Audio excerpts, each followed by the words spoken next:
Hello. In lesson 14 of my book on the Baroque violin and viola, we learn how to feel comfortable on gut strings. Now, the exercises I'm going to give you in this video, you can use for modern strings too, but the gut string is more malleable, it's more sensitive, it's more elastic than the covered gut strings or the plastic strings that people use now on modern instruments. So although it's aimed at the gut strings, you can actually use these exercises on any strings. The exercise that I give in this book, it has two parts. The experimental phase, which I say is the equivalent of the archer taking aim at a target, and then the evaluation phase, phase B, is the equivalent to the archer letting fly his arrow and then assessing the result. And that's what this video is about.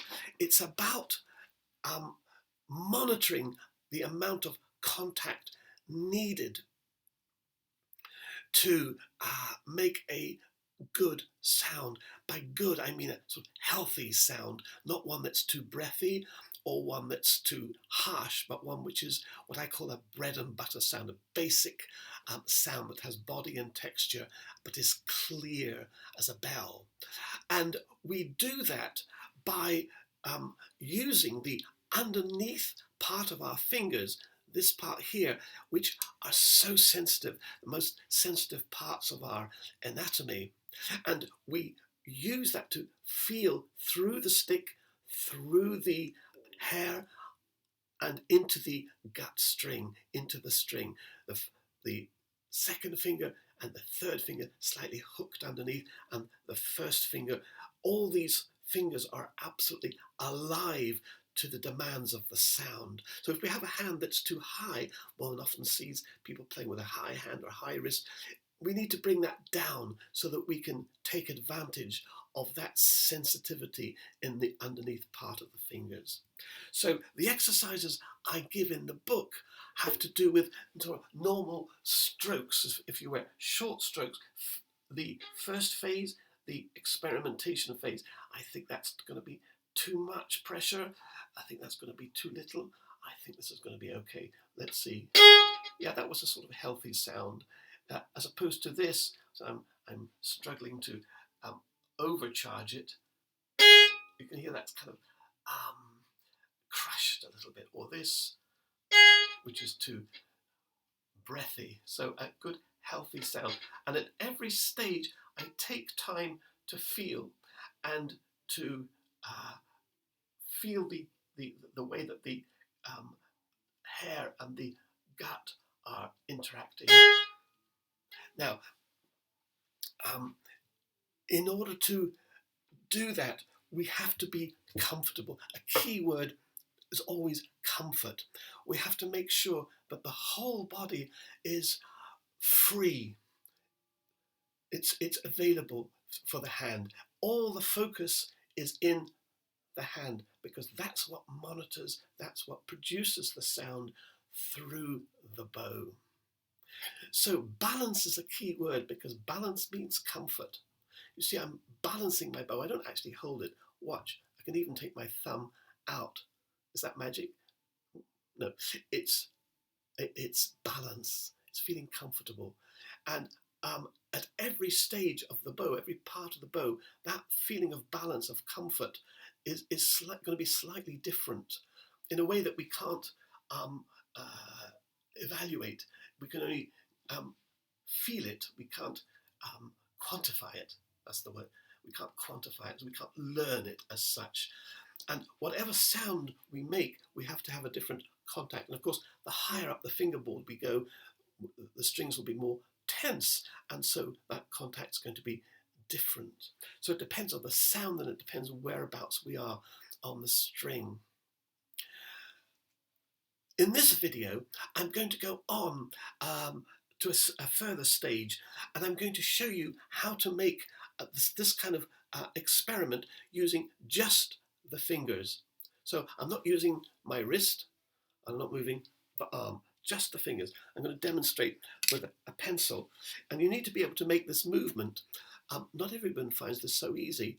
It's that. So it's guiding the pencil up and down vertically using just the fingers. You need to practice doing that. Some people find it easy, some people find it really confusing. And if you can do that, then you can do that too. So what I'm doing is I'm moving the pencil as I would the bow to make a sound. And that's the first part of the exercise that I'm going to show you in this video. So taking the violin, I'm going to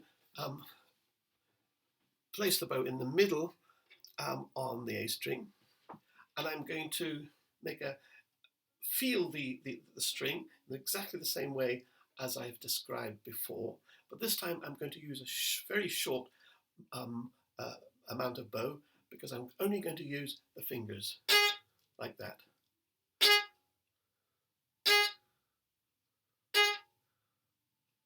Not the most beautiful sound. Let's go down towards the tip a little bit, and we'll do exactly the same thing. Again, the whole body is completely free.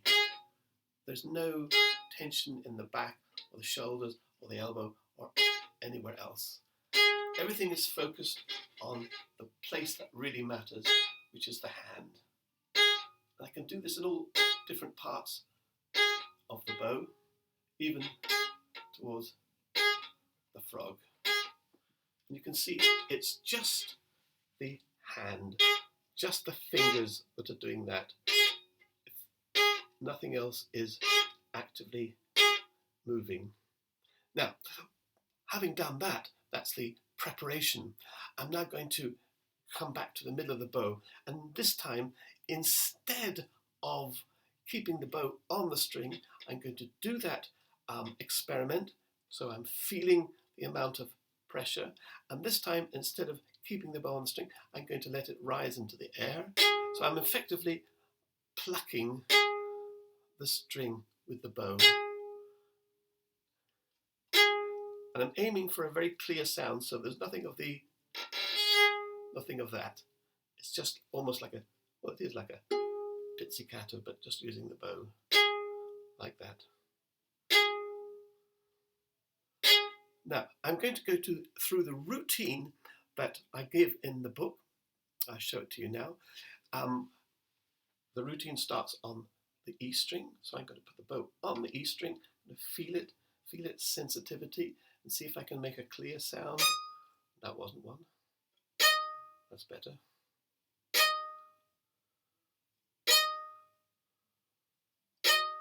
So each time I take time to feel, and there, that's a nice clear sound.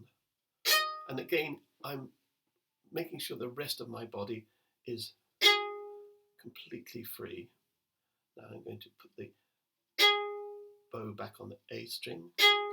Very good thing to do while you're doing this, once you've established a good sound like that, is to close your eyes and do it again. You notice I'm only doing down bows. I'm taking time to feel, to make sure everything else is free and available. I'm going to go onto the D string. Again, I'm not looking, I'm just feeling and listening. I'll do that a few times on each string, only with the down bows. Now I'm going to do the pairs, so putting the bow on the G string and then feeling the D as well. And I'm going to do that with my eyes closed, and the contrary. I'm going to do that as many times as I need, always feeling that the hand is really active, that it's a living contact with the string, but the rest of the body is completely switched off. Do that a few times, and the next one is the AE and the EA. after that, I do 4 notes, still going just down bows. So I'm feeling the D string, then I'm going to go on to the other like that. I'll try that next one with my eyes closed.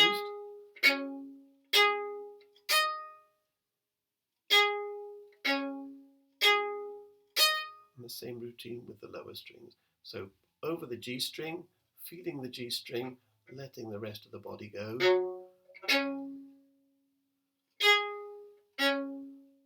Those 4.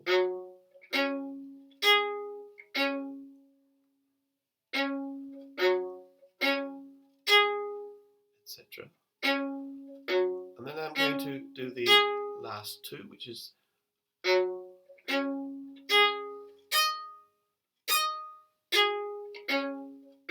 and the last one, which is the hopping one.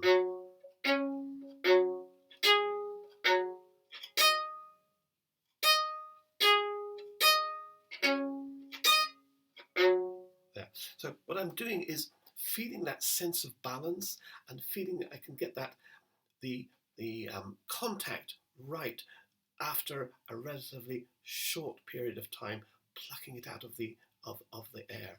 And by doing this, I'm improving the malleability of the hand.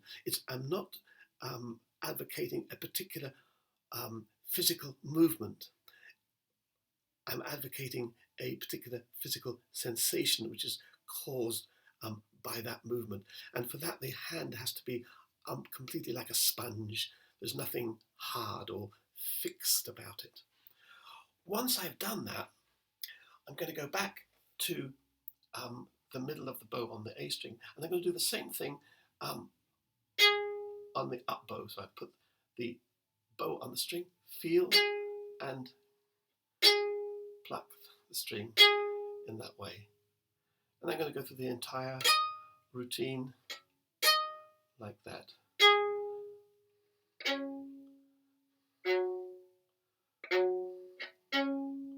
Etc. Once I've done that, I can do it down, up, and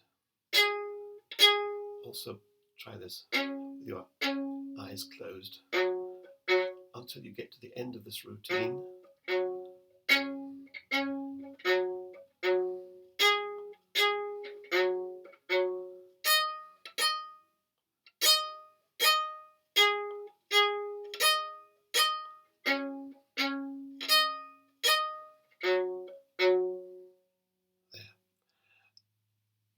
The next stage is to try at different parts of the bow. Now you won't be able to go all the way to the tip, but you'll be able to go something like that.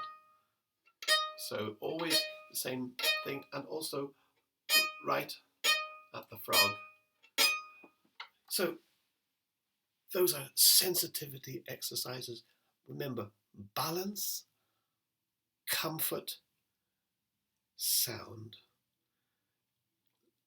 Let those fingers work to feel the string and to create a sound which is healthy. In the next video, we'll go on to do further exercises. So enjoy your practicing.